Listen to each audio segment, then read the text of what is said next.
Ikaw, butigon, kaging bilatsing iloy mo ka nga pagka-presidente ka. Kahit isa lang sana sa ulo mo bala.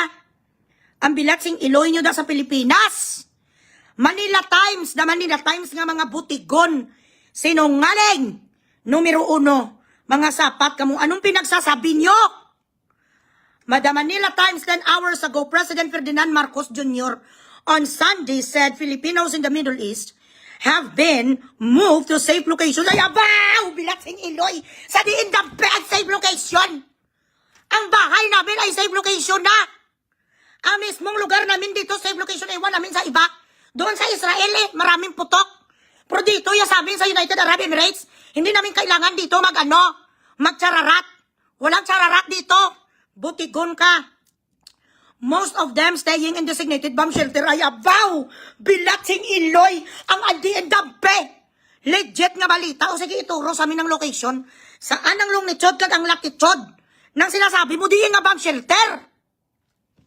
Kabutigon si mo bilatsing iloy, may taga-embassy na bumili dito sang isa kayo diputa kakwiba, tapos doon papasukin ang mga Pilipino sa iba't ibang lokasyon na ano-ano kay mo BBM-an.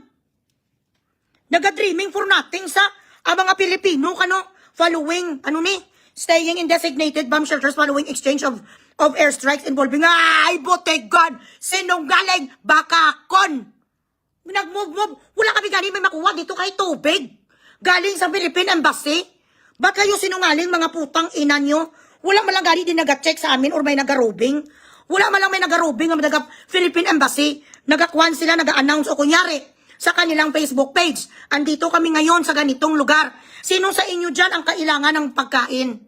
Sabihin nyo kung nasaan ang mga address nyo, maghatid kami. Sino sa inyo dyan yung malapit talaga sa mga ganitong areas na posible na tamaan sang mga debris? Bilatsing iloy, bomb shelter, yuta! Napakasinungaling sang gobyerno mo. Kayo the Manila Times, wag naman kayo magpabayad kay sa alpot nga si Castro. Nagimo-imo istorya ang mga iyo diputa, first of all, dito sa United Arab Emirates, hindi namin kailangan yan. Kasi wala naman may nagabumba sa amin. Mga ballistic missiles nga doon pa lang sa air up there, ginakarate na sila sang aming interceptor. Doon sa may Bahrain, yes, doon sa Bahrain, marami talaga civil defense nila weak. I-check nyo doon pero wala sa bomb shelter. Kasi marami akong update sa GC ko, sa mga anak ko na doon nakatira. Sa Qatar, si Nathan wala. Si Nathan nag-work from home, parang gauyog-uyog ang kanyang building, carry lang. Yung mga malapit sa US military base, nga mga taga-Bahrain, doon naririnig talaga nila ang lindol. Pero para sabihin mo, wasmog to, saan ang picture mo? Saan ang picture mo, BBM, if there is no evidence, it doesn't exist? Ayaw ko sana mag-live kasi gusto ko sana mag-orasyon ako dito. Gusto ko sana magdasal ko sa Latin bala. Para pakinggan ako ng mga Panginoon kag ko mga ninuno ko. Gimbuisit naman ko sa post ang The Manila Times kabutigon sang iyo diputa have been moved to safe location, most of them staying in designated bomb shelter. Bilatsing iloy, bomb shelter. Bomb shelter, my ass. Nandito kami sa mga bahay namin. Wala naman dito may nagabumba sa amin sa nuclear bomb. Kasi nungaling sang iyo diputa, kayo na lang dyan mag-dramatization ng ginagawa nila. Madrama sila, kailangan naman sa budget sa mga Pilipino. Hoy! Kahit piso, wala kayo ga-donate sa amin. Wala kang sinabihan na gaga-imbahada nga maglibot dito kag mag-announcement sa lahat ng mga Pilipino. Pumunta kayo dito sa plaza na ganito, sa ganitong lugar. Sinong kailangan ng tulong sinong kailangan na sunduin? Magpadala kami ng bus. Wala naman. Sinungaling ng adik yaw. Siguro nagbira-bira naman ng bilatsing iloy sang suyo tapos ang tabang hinala naman sa nag-imaginasyon naman ng dreaming for nothing. Huwag mo kaming damayin sa hallucination mo.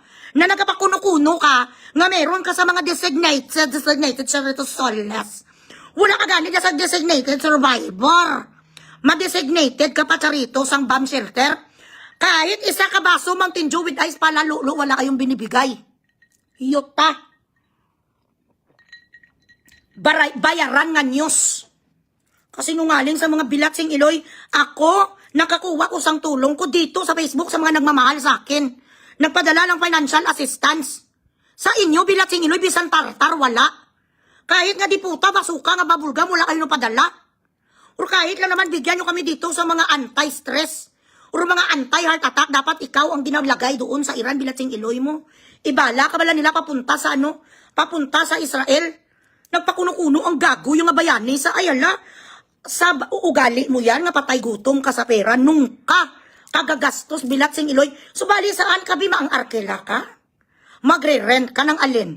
Magre-rent ka dito sa mga underground kag basement? Sa aming nakatira sa mga high-rise tower, madalagan lang kami, matakbo lang kami sa parking. Ambisyosa, anong ginapadjikoy? Alpot, Wilma, Pardillo? May Gcash, ma'am, na ano ka? Ako ang